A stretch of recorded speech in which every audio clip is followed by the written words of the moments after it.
Welcome, ladies and gentlemen, to another episode of the Open Door Podcast.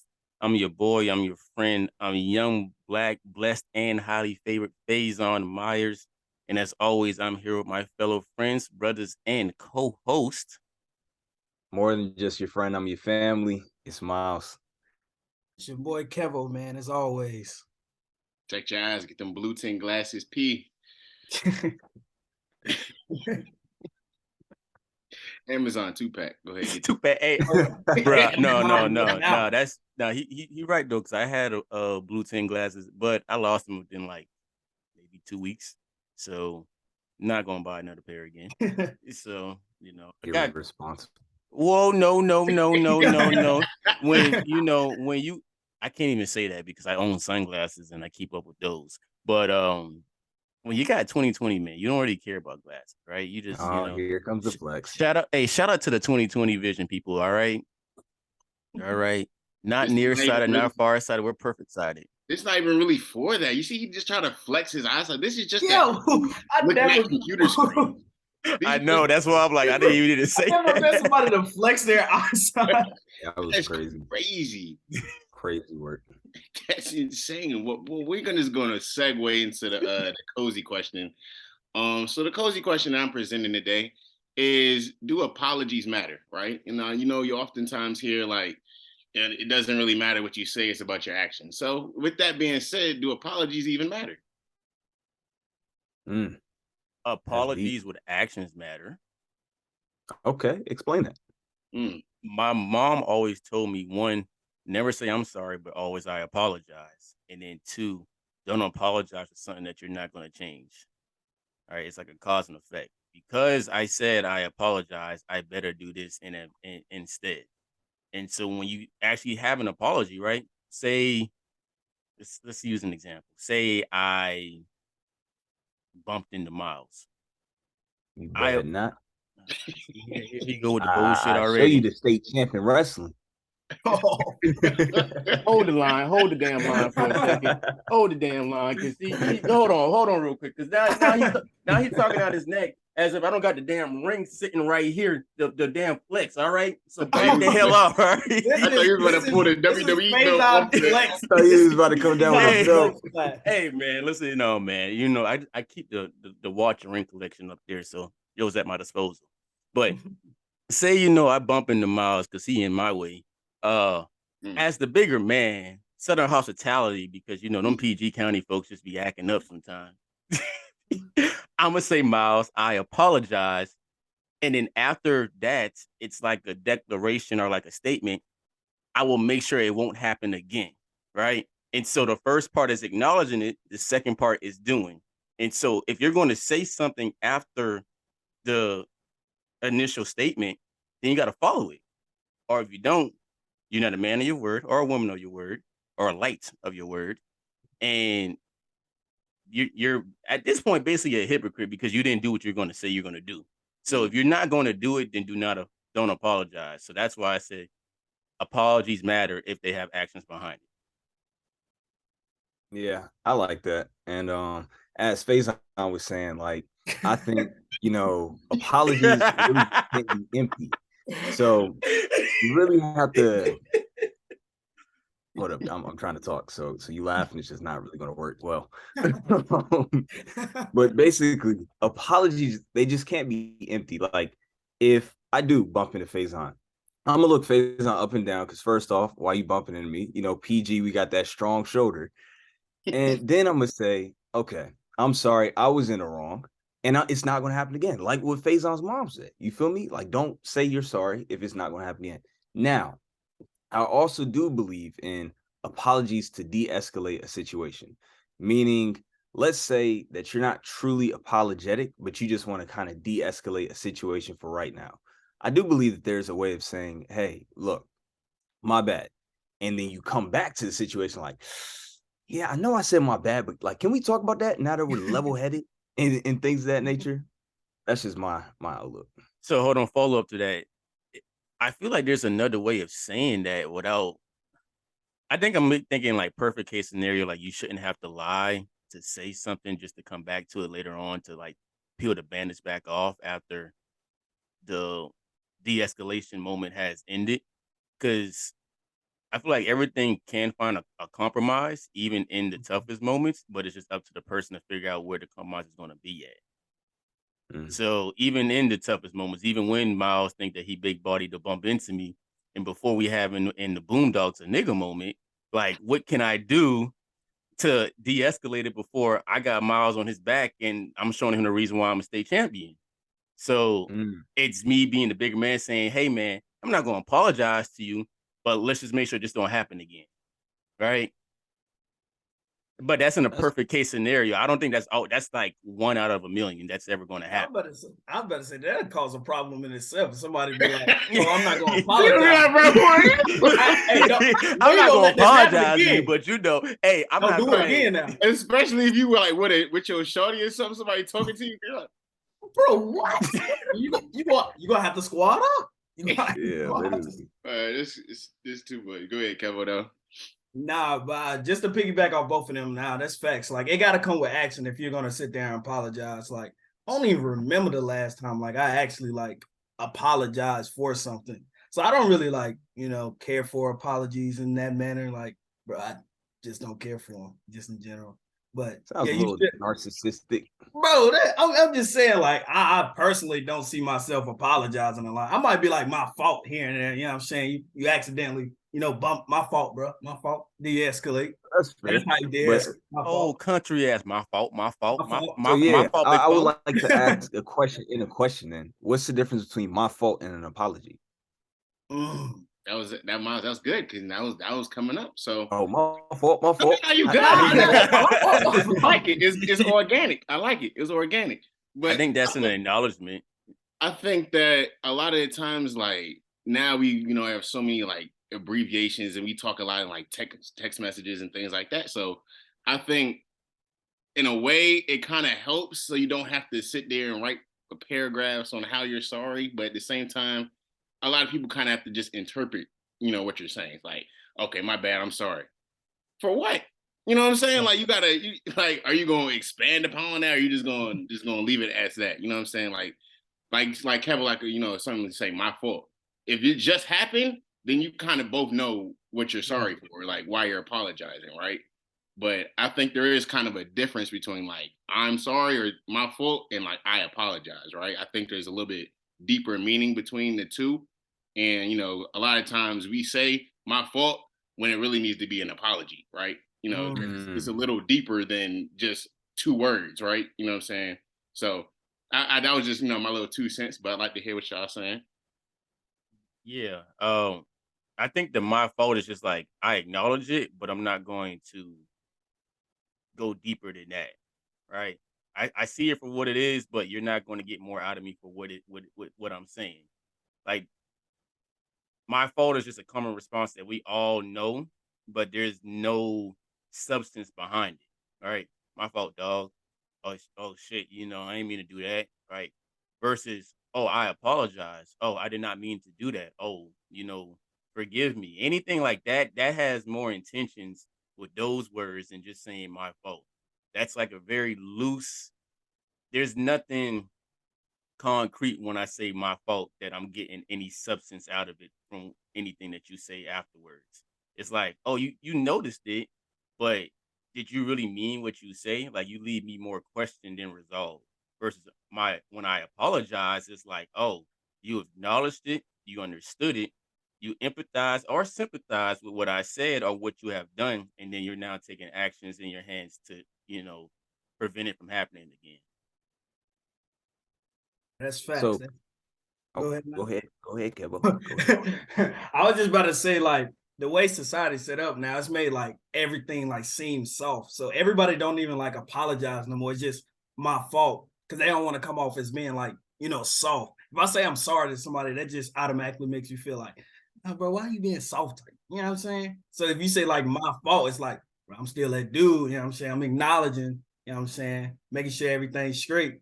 And you can just keep it like that without having to scoop down to, feeling soft type. You know what I'm saying?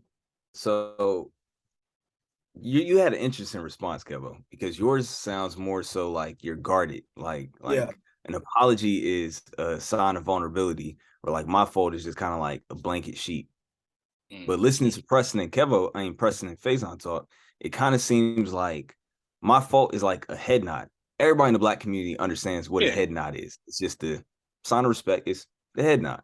But an apology seems more so like a dap and an embrace. Like I'm bringing you in close, like you want to feel my presence and things of that nature. That brother's spitting right now. No cap.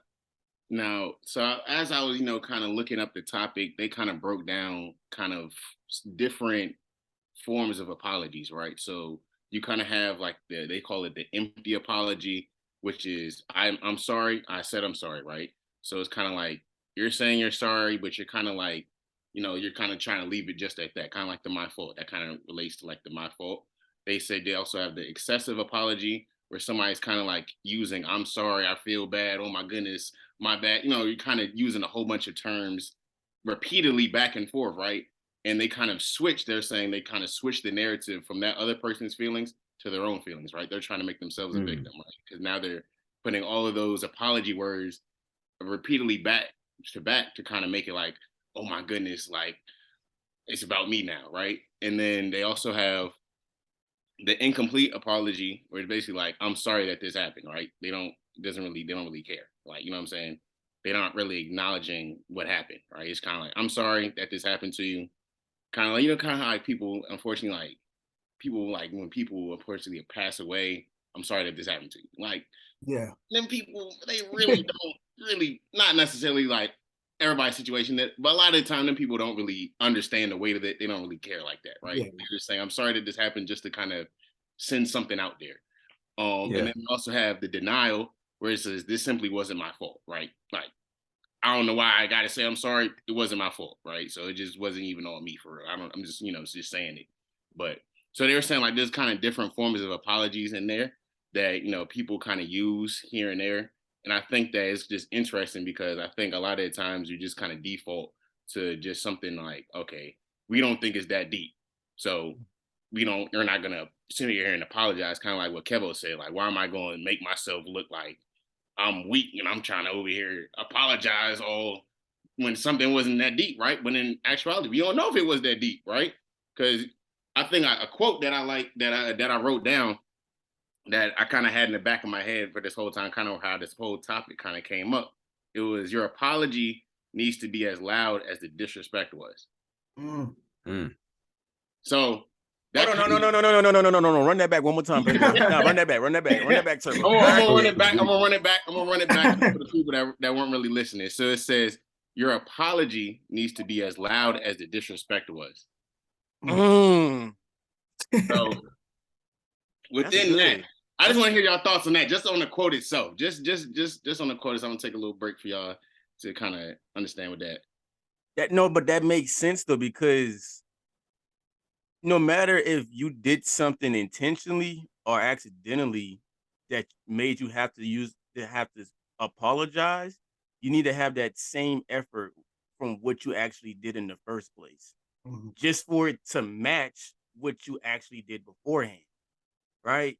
It's like, I'm gonna give the most basic physics, balance forces, right? If what you did is this, and I'm pushing 10 times this way, and my apology is only half of what I did, the action and what you did is still worse than the apology. But until I have the equal amount of apology and what I did in the first hand come together, that's when you break even, right? But if you do the apology and the action afterwards versus what you initially did, then that apology goes a long way, that you can move past what initially happened. Like this with the saying, I forgive, but I don't forget. Right? I'm never going to forget what you did to me, but because we have moved past it and you became a better person off of what happened, I will forgive you for that. But that's when your apology and your action is greater than what you did beforehand. So I really like that. That was good. Yeah, I agree. Just like what Fetty said. First, that quote was amazing, and two, it's kind of like, okay, I spilled some ketchup on my favorite pair of pants. Damn, right? That's the disrespect. But now to cover it up, I might paint over that jump, but it has to be bigger than the ketchup spot, because if not, the ketchup still gonna show. You see what I'm saying? So that was a metaphor, but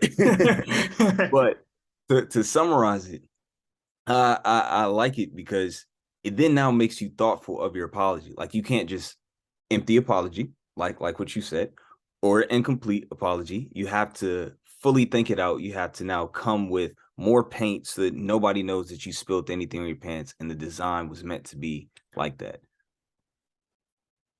And I agree, man, because it's like you got to actually first you must actually understand what you did, because a lot of time we don't even know what we did and why we apologize, and that's why you get those empty or in denial type apologies. You don't even know what you did, so first you got to understand what you did to actually get that apology out there. And once you did that, then you know what I'm saying, you can go past the empty apology. You actually put thought into it. So that's just my point of view on it. That's good. Now I like that though, but I think it takes a certain level of like self-awareness though to even kind of form apologies. Because I think a lot of people don't even really recognize like what they're doing and how their actions affect people. Mm-hmm. I think that kind of comes from like just people having a level of self-awareness or just kind of like how their words affect people. But like I was just kind of bringing this up just because I think we're kind of in an era where everybody's trying to work on themselves, be better people themselves, right? Kind of being kind of individuals in their own right. So just taking time to kind of like direct that energy right to other people, right? Because you might just somebody take, just do something to you, or do something that you kind of want to do good onto others, right? Just kind of make sure that you're not out here just being a menace, just out here ruining people's days. Just because you're so set on your path of becoming the best version of yourself, just being able to have self-awareness and kind of being aware of your surroundings to be able to at least form apologies, right? And I think that even goes back to like how you were raised, like your upbringing. I know back in school, like back in like little school, middle school, elementary school, when you did something wrong and the teacher found out, you had to go out there and you had to say what you were sorry for and it won't happen again, or like go to the guidance counselor or something. So I think like just kind of building up, like being able to form apologies, right? Because I think once you get older, it's harder for somebody to kind of let go of their pride and be like, Yeah. "My bad, I'm really sorry that, what I'm saying, that I did this. What can I do to help?" Right? Because I think that's not inside everybody to do that, right? To just kind of sit there, put their pride aside and be like, "My bad, I'm sorry that I did this to you. How can I fix this, or what can you do to move past this?" Right? I think that's not in everybody's vocabulary to even form that sentence, right? So I think just being able to kind of recognize, okay, how can I be better, right? Just for myself, right? Because that makes you feel good when you're able to, level the playing field and kind of de-escalate situations. You're not out here, saying in the bar and you spilling drink on somebody, and instead of being my bad, I'm sorry, you out here, what you doing in my way? Over here trying to that's not even necessary. So like I think it's just kind of important to kind of just have a understanding of how you can de-escalate situations and even just be a better human being out here. We're not perfect. So just having an understanding of how you can apologize and kind of, make everybody understand each other. So I think you said something, putting your pride aside. I think that's the same way of, having accountability for what you've done and understanding since you've done it, the damage has been done already. All right. At the end of the day, all you can now do is clean up the shit that you made. Right. Instead of you can either clean up what you messed, or you can put more mess to it that you got to clean up later on, because eventually you got to come back to it. And so being the bigger man, being the bigger woman, being the bigger light, whatever you want to put in there, it's just now owning up to it and now acknowledging it and now taking ownership and accountability for it. And with that, I just looked up the steps of an apology. And they said there's 5 steps to it. All right. And it says be sincere and honest in your apology, express regret and remorse in your apology. But this third one I like the most. It says offering an explanation for your behavior, but not an excuse. I think that second part is saying, but not an excuse is the biggest thing, because we make excuses up all the time. All right. It's inevitable. Everyone does it. I don't care who you are. But if you want to be the most sincere person in your actions of what you're saying, be upfront about it. Yeah, I did this. And the reason why I did it is X, Y, and Z. Now, understand there's a way of saying it respectfully, right? And not being harmful or, being of any cruel intent, but don't try to sugarcoat it. Like, I think that's the hardest thing is when you do something to someone and you don't have to have an apology. 9 times out of 10, like I said, they're never going to forget that. And so, depending on your apology, kind of helps them figure out how much can I move past this without thinking about it every single time something else happens, right? If I'm gonna take Myles' example. If Myles spilled ketchup on my pants, every time I see Myles with ketchup now, depending on how he apologized to me, I might be like, damn, he might do it again. And so now I have that intuition in the back of my head that like I can't trust this man with a damn Heinz bottle in his hand now. So I'm like, hey, back the hell up off me, bro. Okay, take your ketchup somewhere else. But depending on how sincere his apology was, then I can trust myself to trust him again with that Heinz bottle in his hand. So I think that's kind of where it goes because it's a long-term effect. Just because you apologize now does not mean that everything's going to be sweet in the future. Shit can still be rough, but depending on what you say and how you do it, that's going to take you how far you're going to get with that apology afterwards. Yeah. And I like how you started too, because you had said like accountability. I don't know where the quote is. I forgot it, but how it kind of went was take yourself away from the situation and look at the situation from a top point of view. Like see your wrongs and see their wrongs, meet them in the middle and compare them.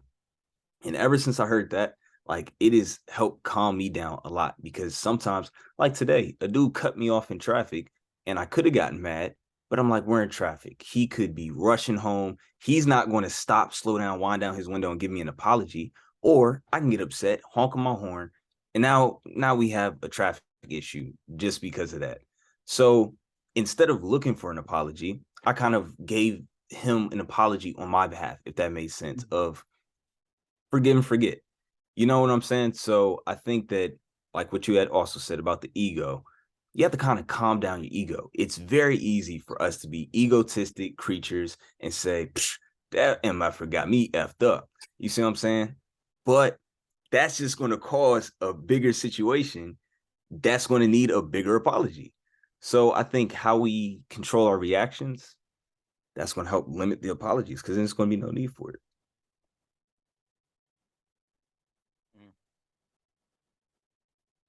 Everybody silent. I'm digesting what you say. No, yeah, I was digesting it. I didn't know if Kevo had something to add on that jump, but no. Hold on real quick. Kevo brightness be changing like every 5 seconds. Like bro, I don't know what it is. I swore that man was in heaven for a second with the angels. I said, "Hey, yo!" I said, "They got Wi-Fi up there." No. I don't know. I don't know what it is. Man. Going in and out, bro. My light is too bright. That's what it is. The lights, man. That means you done did something wrong. Wait a minute now. Nah. But I definitely think that, just being able to kind of have those kind of, open conversation. Not everybody willing to talk about something, but I think it kind of helps too. But this kind of goes to like text messages and things like that. I know it's kind of hard to get your point across around text. That's right. Myles already sharp. Gotta use them voice memos, man. You gotta be heard because boy, them text messages, boy, you can sound crazy. No, that's when you were naming the different types of apologies. I think every single one I've experienced in the last week. All right, either I've said it or someone has said it to me. The regular one, I was like, I'm sorry, I do apologize. I left it there because I'm the type of person. I just say it once, that's it. A lot of people know my biggest pet peeve is repeating myself. I got to repeat myself. I'm going to get a little ticked off without that. All right. And that's going to be my rant coming up soon. All right. Just wait on that. And so that was fine. The one where I kept apologizing to somebody because they weren't getting the points. I'm like, I'm telling you, I'm sorry. And it wasn't even the fact that I was wrong. I'm telling them I'm sorry that you heard the news that you heard because it wasn't true. I'm not gonna be Bruce Wayne and be the investigator of who told you these claims, but I'm gonna tell you I'm sorry that you heard this shit. All right, all right. I'm gonna leave it right then and there. But if I got to keep on repeating what I said, damn it, we gonna have a damn problem. All right, and then that led to eventually an incomplete apology from them, and I'm like, I don't even want it no more. All right, I done stressed this shit out so much. I got the vein popping out my damn forehead, looking like Lex Luthor. I'm like, I'm done with it. All right. So when you was naming all of them, I'm like, damn. I'm like, that shit crazy, bro. It was like that. Huh? I did take it personal. All right. I'm not gonna cap. But I'm very honest, open, and transparent on this podcast. So I'm gonna just say whatever I had to say. Nah, I think everybody appreciates that. But sounds like Fetty is on a roll right now. So Fetty, what you got to talk about today? Oh shit! Hold on. Let me grab the damn mic real quick like this. All right. Listen here. All right. Listen here.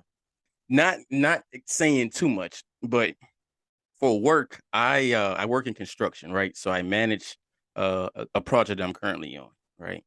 And with my company serves as the head leader of construction, but we also own the project that we're building.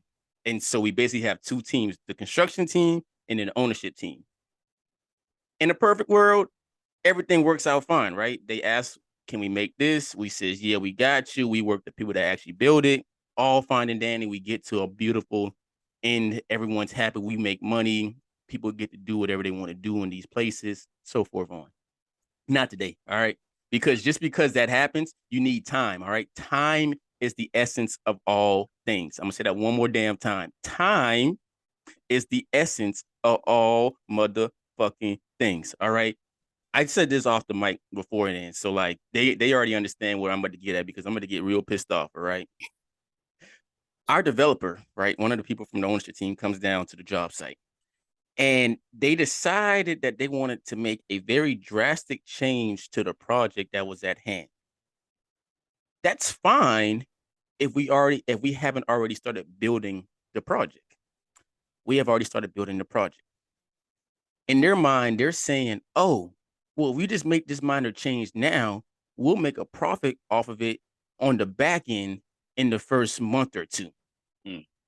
Okay, yes, but you don't understand that if you already have something built and established, you have to, 1, take everything out, 2, get new materials for the new thing, and 3, pay for someone to put the new stuff in there and continue on with the rest of the project. He only thought of step 1. All right. Step 2 and 3 had to follow, and I had to explain that to them. But they were very adamant on standing their ground with what they believed in. And Phaizon, the professional one, tried very hard to explain to them that that was not going to be very suitable financially and timely, because my job is to make a project under budget and ahead of schedule. And I'm damn sure going to do that. These motherfuckers weren't listening. So Phaizon left the door and Fetty kicked down that door. All right. And I said, listen here. I said, respectfully, but not respectfully, we can't get this done because you do not understand the steps of construction. You want to make money, but I'm trying to make sure that we save money so we can make money, motherfucker.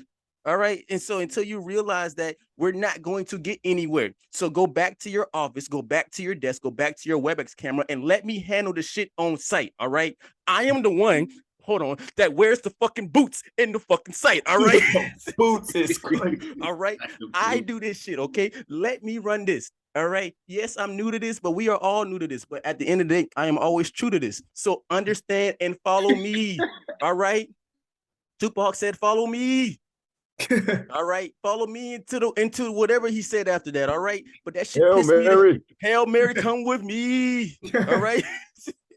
Needless to say, that pissed me the hell off so bad that they had to take me out to lunch. Maybe had about 3 or 4 margaritas. I feel real good right now. But they did piss me the hell off. What apology was that? The margarita apology. Bribery. So that's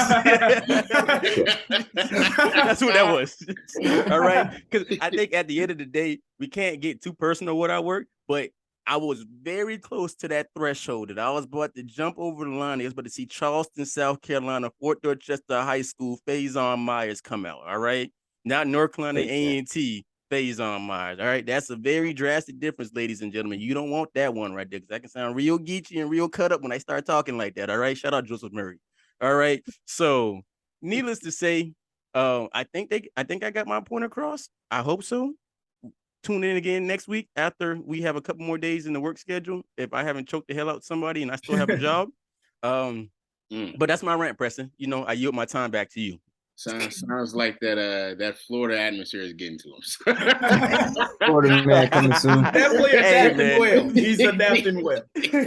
I guess I'm becoming a jit real bad. Florida. Now, as we know, we may not know, but during this recording, it's currently spring break. So that's why I said that a lot of the Florida weather is just getting altered right now. There's No, bro. It's a lot of chaos. It's the weather. It's the damn. No, that might be the reason. Someone took my Zyrtec off my desk this morning. Bro. I'm like, hey, bro, they might have needed it.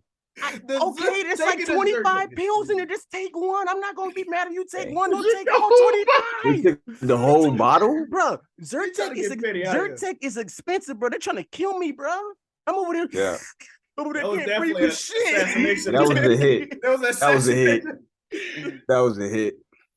That is insane. That might be why, bro. It's the Florida weather and it's the pollen, bro. I can't take it no more. They were trying to get you gone. I guess the developer heard what was going on and he tried to take me up before I could even say anything. You know what? Stay tuned to next week. We might have some updates on this right here. Back to you, Preston. Florida man.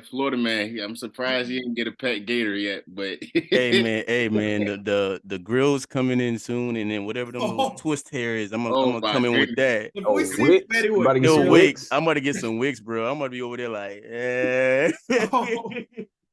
Get you some gold teeth. I'm gonna get Kodak on the damn episode, bro. We're gonna be side by side at the camera over here. He's gonna have to make a formal apology to the CozyTimes family if he gets He's gonna have to make a formal apology. That is truly menace behavior. Oh yeah. Especially you hanging out with Kodak. Extensions. The extensions, and the gold teeth. Bro, that's heinous behavior, bro. That's criminal activity, bro. Hey, man, summertime coming soon, bro. I mean, it's summertime here all the time. It's like 85 degrees right now. I'm going to be 90 next week. I don't understand, bro. Jeez. That's beautiful. I know what I'm saying. Down in the construction site, when you got to wear pants and boots and a hard hat and vest and all that shit on. Quit the complaining. Can we get the cozy moments before I start ranting about Myles? Yeah, let's go ahead and get on a positive jump. So go ahead with the cozy moments. Man, I start off, man. What was it, yesterday? Yesterday, man, I got to hoop with the guys at work, man. Went to Lifetime Fitness, man. Ran a couple games of basketball, man. Your boy looking like a solid Chris Paul out there. I ain't put up hella stats, but I'm out there facilitating. You know what I'm saying? Floor general, big floor general. Yeah, he Chris Paul on Game 7 of the Western Conference Finals against the Mavericks when they lost by 50 at home. That wasn't my fault. Wasn't my fault. What's that YouTube video? Chris Paul splashes a 3, cutting the lead down to 47. Yo, that was crazy. That's what it was. And it was crazy because the first game, bro, I promised the dudes we went against had to be like ex-D1 basketball players, bro. The final score was like 15-3. It was bad. It was bad. But yeah, man, that's why cozy moment. Got in the hoop with a couple of guys at work, man. It was fun, bro. That's mine. Man, my cozy moment. I've been working out every morning. We get up at 5, hit the gym at 6 with my pops. So that's cool. Been cozy. That's it. Insert picture of Myles there working out. I swear, that makes my day every day, bro. That makes my day seeing Pops work out, bro. Now, and y'all gotta understand, Myles looks like exactly like his dad. Like once he gets the beard and little salt and pepper right here, spitting image. The salt and pepper, bro. I would say my cozy moment, real humble, nothing crazy. I done tried now 4 different flavors of the Wingstop chicken sandwich. God damn, you on a journey? You on a mission. That's Presto Lee. That's Presto. I'm getting the infinity stones of Wingstop chicken. I'm collecting them all.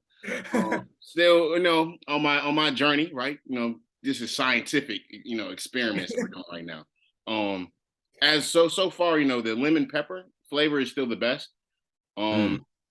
The spicy Korean one that's a close second though. The original hot is the plane is better, but that's my initial thoughts. Yeah, I'm not going. Oh no, I do got a cozy moment. I had to like check my pictures. Like, what the hell have I done this week? Like, I don't even know. Last Saturday, I was chilling, cooling at the crib, and my uncle was like, "What you doing this week?" I was like, "Nothing, chilling." Says, "You want to go to Ludacris concert?" I was like, "Sure." Um, and so I went. I had the time of my fucking life. Didn't even realize I had front row seats. All right. And I'm over there, move, you know. I'm like rap. I didn't realize I know a lot of Ludacris songs, but this what made the night even better. I'm so tuned into the concert. I'm not realizing that they got cameras like going into the crowd. I put a picture up. I got a fedora on, looking like an old ass man. You already know nothing new. But the camera keeps coming to me like every other song. And you just see me in like full sweat, polo shirt on, jumping up and down, looking like I'm one of the Dungeon Boys from the 90s in Atlanta. And so after the concert, right, I'm over there catching my breath. I'm eating my turkey leg, drinking some lemonade, recuperating. I had people come to me like, "You were the best thing of the night. You had everyone going crazy." I'm like, "What are y'all talking about?" I see a video of me like looking like Busta Rhymes, and look at me now.